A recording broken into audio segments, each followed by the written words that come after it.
Yeah, we were talking backstage, and I wanted to ask you, but I'm saving it for the stage. I'm sure people constantly approach you with feature ideas. Yeah. What's the wildest feature idea you've gotten? Well, it wasn't a wild idea, but it was very passionate, and so much so that one of our favorite users came to me and really wanted to have scheduled replies in thread.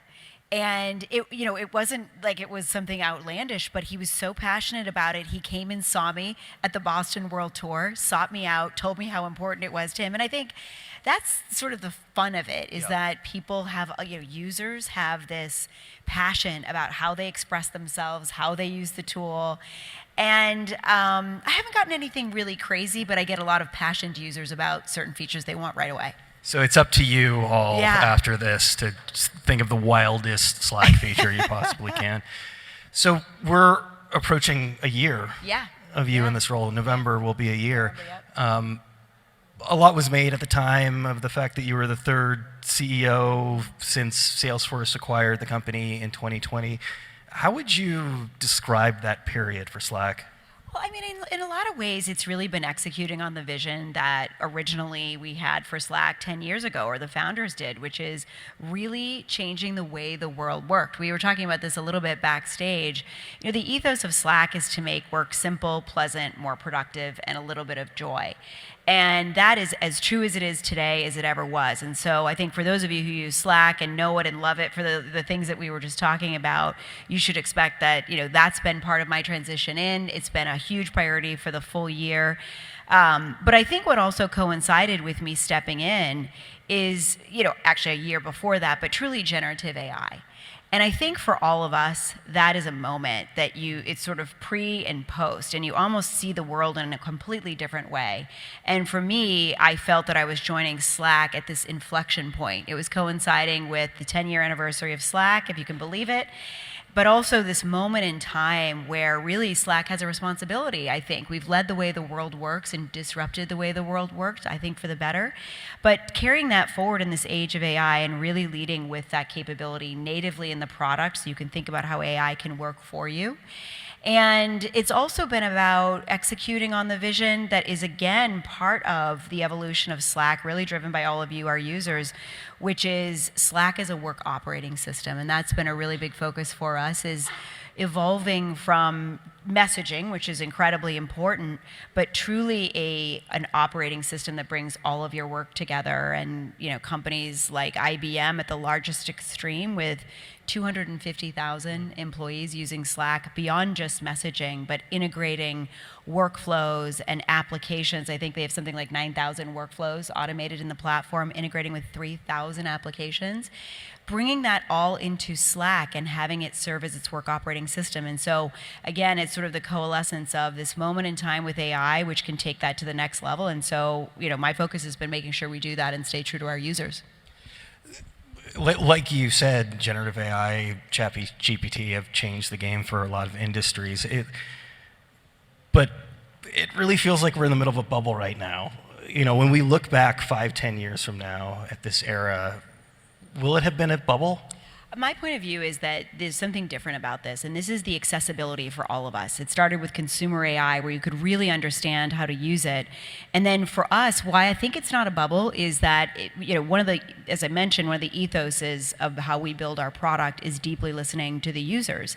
And if you think about the product we released with Slack AI was very specifically targeted at bringing generative AI into the platform, but addressing a long-standing piece of feedback from workers in the world, which is something like 50% of workers cannot find the information they need to do their job, right? It's just difficult. And there's no shortage of ways that people can reach you. So when we built Slack AI, we built it to address that steepest part of the curve and said, if we can deliver real productivity improvement in the flow of work in Slack, we're onto something. And that's in fact what we did with launching Slack AI. And so it's got generative search right in the flow of work, so you can search all of your conversations, all the files you share, any of the applications you integrate. And then of course summarizing channels and recaps, which I use every day to stay on top of things. But it's saving employees 97 minutes in their week. Expedia is using that capability in their contact center to summarize incidents. Think about if you have an incident and you're coming on shift, you need to know what's going on. Saving 2.5 hours per employee per week. And so my point is, I don't think this is a bubble. Number one, because of the accessibility, the limited amount of training you need. In fact, in Slack, it's just right there in the search bar and in the channel.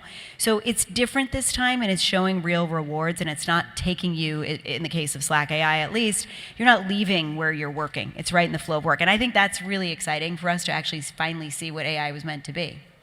Do you get pushback? A lot of people just, like, in principle, don't like the idea of a chat bot or speaking with AI versus a person. I think what's really important is understanding where your users are at and sort of meeting them. I think there are a lot of people that want to run into using AI, and that's okay, and that's how we built Slack AI, is to make sure that you can learn right in the flow of work. And the other thing that I think is so important is transparency. So people are afraid because maybe they don't understand it. But if you can give your users the ability to, number one, in this case, search on your own data, it's your conversation. So there's no mystery about it, but also including things like citations. So you can see exactly where that conversation happened and go back and trust it. I think that goes a long way in bringing people along in the journey. I think there's a sense of transparency you also have to have. Like, it needs to be clear that you are talking to an AI and not a person. Yeah, exactly. I think, first of all, I think we've learned a lot about, AI, like everything, involves change management and thinking about it from a leadership perspective. Every single CEO I meet with is thinking about, how do we bring AI into the organization? How do we create a better employee experience, a better customer experience, and deliver real productivity? But they want to do so in ways that are trusted and that is relevant to the work that we are, that's happening. And so I think it requires real thoughtfulness of leading, setting clear guardrails of what we're trying, what you're experimenting with in your organization, and then showing the real results to bring people along in any kind of change management to establish trust, the transparency of what you're doing.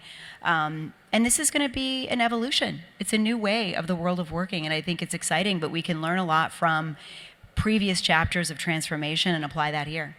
Do you worry that it might be a little too early stage in terms of sending false positives?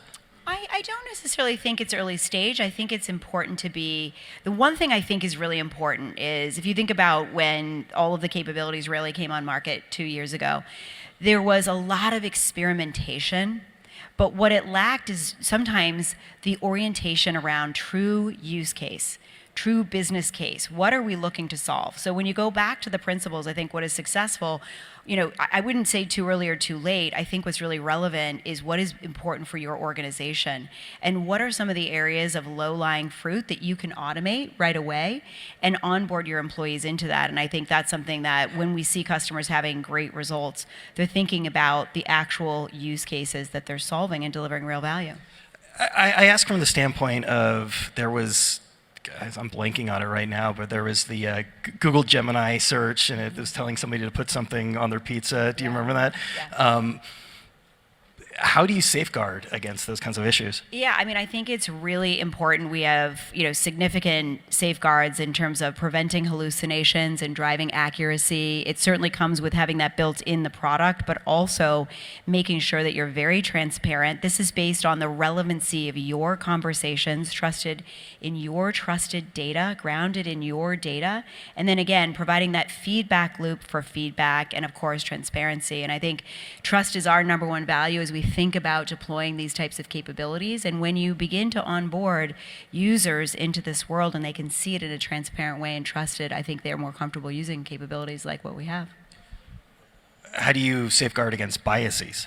Yeah, I think, again, this comes down to having the right level of governance around your data, your conversation, making sure that you have safeguards around how you build your capabilities in the product, and providing that transparency. And I love that. When I use Slack AI, for me, being able to go back to the original, in fact, I onboarded myself. So if you think about 10 years of history of Slack in Slack, and that's how I onboarded myself into the company, and thinking about finding the decisions that were made, why were certain products made, why do people love certain capabilities, or what is the feedback?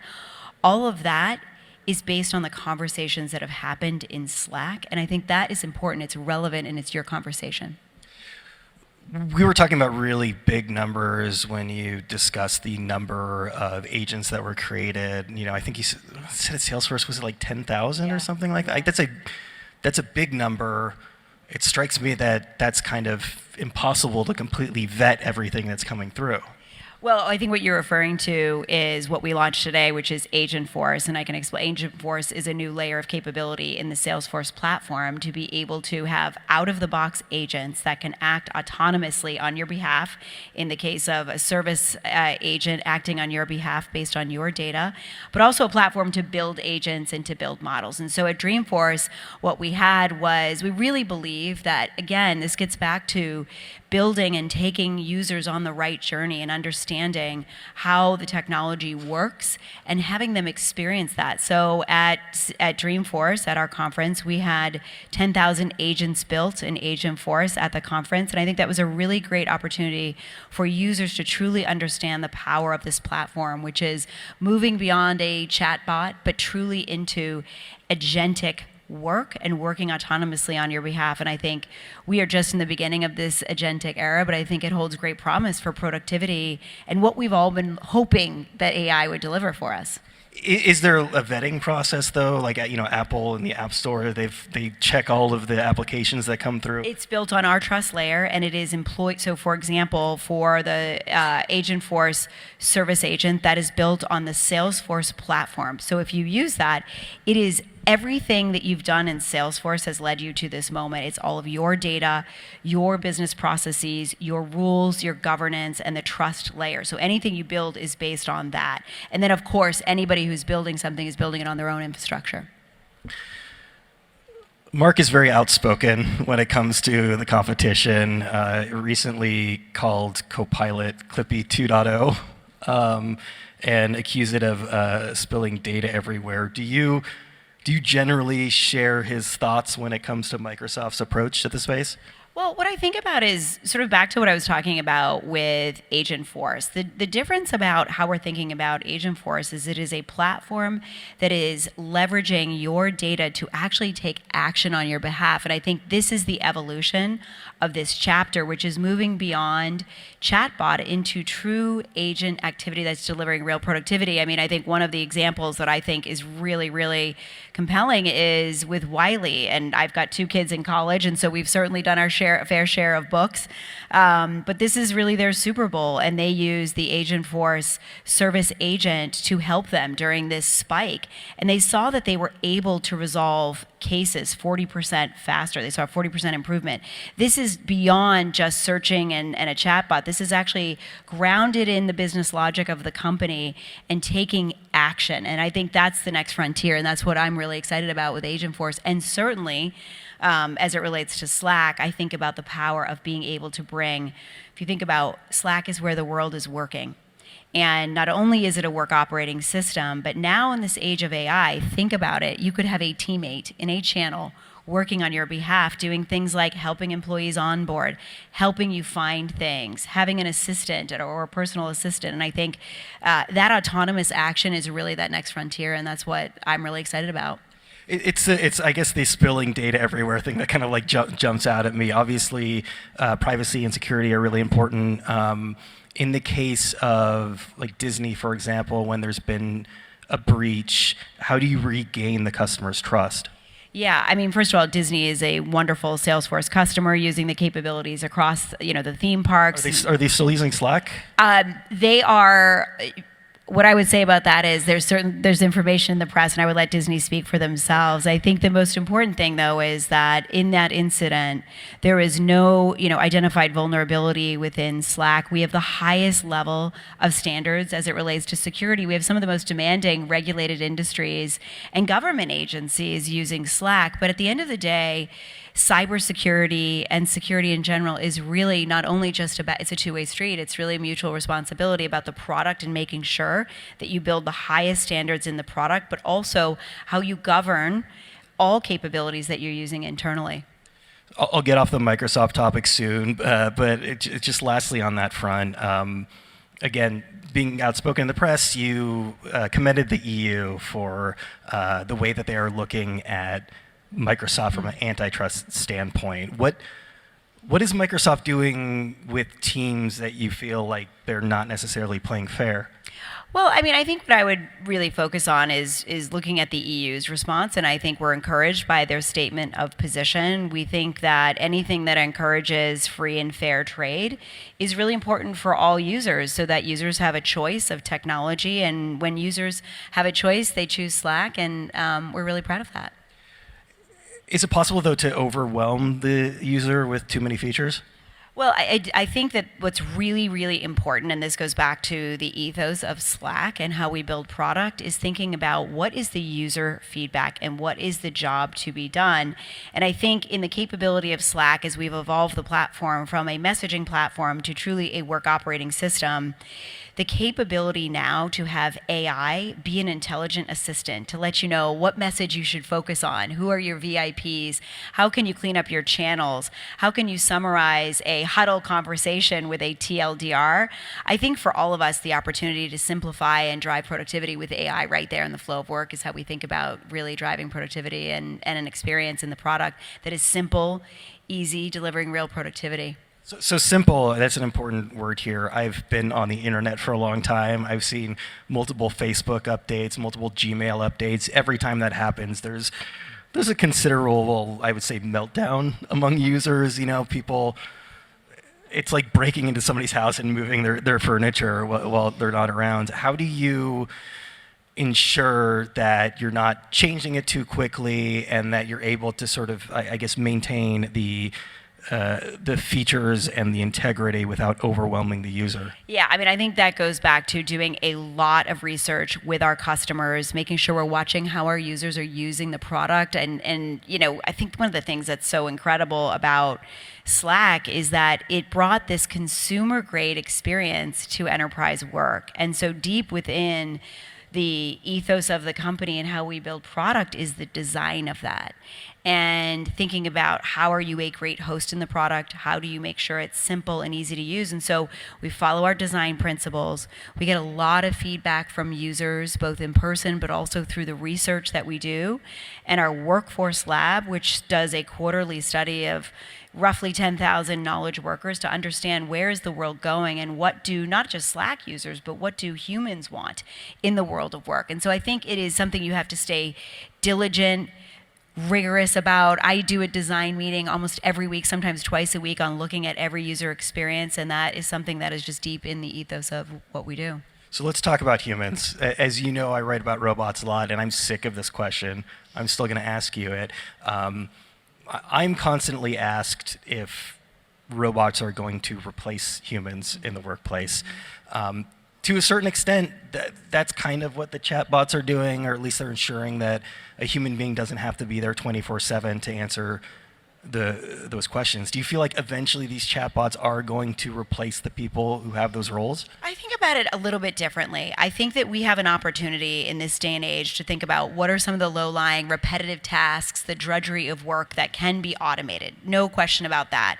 But I think if we're thinking about the future in just the way we work today, I think we're missing this opportunity, which is when we free up time for humans, whether they're agent-assisted or it's autonomous capabilities, we are going to have more time to be thinking about the bigger problems and exploring new frontiers and new capabilities. And so I think the world is going to become much more broad in terms of the types of things we can solve, but humans are going to be more productive because they're going to be augmented with some of this automation capability. I think about one of my favorite customers, which is Rivian. Rivian not only uses Slack as a work operating system, and they've integrated over 250 back office applications so that employees aren't swivel chairing, and of course all of that capability, but they've also brought robots into Slack. If you think about this paradigm, they have robots on the assembly line floor. So those robots are able to communicate to Slack and drive autonomous behavior and communicate when Those are literal chatbots. Yeah, they're robots. They're actually robots. And so I think that idea that we can have humans assisted by agents and automation is really exciting. And then the idea that this accelerated capability around AI is going to free us all up to think about the world's bigger problems, unlock new opportunities, and new ways of exploring work. One of the sort of keywords, or I guess buzzwords around automation that I hear a lot is upskilling, in terms of a robot replacing somebody on the work floor and then you teaching them how to program a robot. It's difficult in a lot of cases to teach somebody an entirely new job, especially if they've been doing it for a long time. Will there still be a role for people in that help space or in that operator space? Will they continue, even as these platforms get better, will there still be a place? Will there be a place for humans to do the work they're doing today? Is that the question? No, in terms of, I tend to think of a chatbot as it's enterprise. They're helping me with work for something. So I don't have to talk directly to the IT person, for example. Yeah. Will people continue to play a role in that kind of help space? I think they will. If you think about the experience of, there's certain things in the help space that you can automate, passwords, answering simple questions, but then there are things that require a human to really explain, and maybe it's the more technical explanation, and I think there's still going to be a role for humans, and I think that is exciting because it's higher order work. It's also, if you think about communicating with your customers, really giving them this unique experience that they can get the information they need in a very quick way, some of those routine tasks, but speaking to a human that is assisted by an agent to do higher order work and more challenging areas. So I think there still will be, and I think that will continue for a while. One of the things that we like to do in our profession is talk about something being a something killer. A new technology comes along, it kills the old technology. In the early days of Slack, there were a lot of conversations around it being like an email killer. It seems now that you and Slack maybe have taken a more kind of magnanimous approach when it comes to not killing these technologies, but integrating them into the platform. I think that's well said. Listen, I think that Slack has always had the approach of being the 2% of your IT budget that makes 98% of it more value and obscuring complexity. And so for us, it's really about bringing the work into where you're already working and making it very easy to search and get insights across the capabilities that you have in Slack, being able to take action and collaborate around that area. And so I think it's really important for us as we build a product that recognizes that one size does not fit all, but truly understanding where users are and making it as easy and simple to bring all of your work into one place. And, I even think about our own experience at Salesforce, and not just email, but obscuring capabilities, the back office applications, things like approvals, where we brought Coupa, Concur, and other approval applications right into the flow of work. We're not replacing those applications. We're using that capability. But what we're doing is making it very simple and easy to get your approvals done. And just that alone, we saw a 90% increase in speed of approvals. That's really good for all of us that are working because your expense reports are getting approved faster, your POs are getting approved faster, and you're driving productivity. Back to how do you bring automation into the world of work to drive productivity so you can focus on the more positive things. So I would say that deep within the focus of what we always think about is Slack we want to be an open, an interoperable platform that gets more value out of everything that you're doing and helps you do your job and deliver productivity. And I mean, the productivity is pretty staggering for users of Slack. They're 50% more productive. How do you quantify productivity? We have our customers actually self-report, and so usually it's about they take certain processes that they're doing faster, they're able to get through information faster, and that example of 90% approvals for us is a perfect example of that. But I think that users are looking to reduce the complexity, the number of systems that they're using, and get their work done, and that's what we're focused on in making Slack able to do that. I know this predates your time at Slack, but I don't think Salesforce, just generally, is it fair to say that the pandemic was a transformative moment for the company? Well, I think the transformation started when we started the company, which was transforming the way people work, and the pandemic certainly accelerated that. But we were already on the path to building what I said earlier, which is a work operating system, which is going beyond just messaging, bringing in your data, your files, integrating your back office applications, your low code, no code. I see a lot of people shaking their heads. So it really, what we were on that path, I think what has really accelerated capabilities is certainly the advent of AI, which is a huge area of focus for us. We're coming up on time, but do you feel like there's anything else, again, before your time, that Slack maybe could have done better to kind of capitalize on that transformation in terms of how we work? I think you said this well. It's the balance between making sure that we keep the product very simple. We focus a lot on feature utilization. We're very, very vigorous about that to make sure that is there deep work happening in all of the features that we release, because everything that we bring in is potentially something else you have to think about. And so for us, I don't think that we should have gone any faster. What I do think now is making sure that we meet this moment with AI and deliver a platform that is AI powered for work. And I, in a lot of ways, feel Slack was made for this moment, to disrupt work in a way that we've, as workers, have always hoped for, that right in the flow of work, you can have an assistant and you can be more productive and it's working and delivering real value. And so right now is a very important time for us to execute on that vision, as well as integrating, the thesis of Salesforce acquiring Slack was a lot of things, but primarily Slack is this consumer-grade application that delivers a conversational interface to work, and now to Salesforce and to Agentforce. And I think that's a huge area of focus for us that we're accelerating. Really disappointed the crowd didn't cheer when he used the word disrupt. But Denise, thank you so much for joining us today. Thank you, Brian. Thank you so much.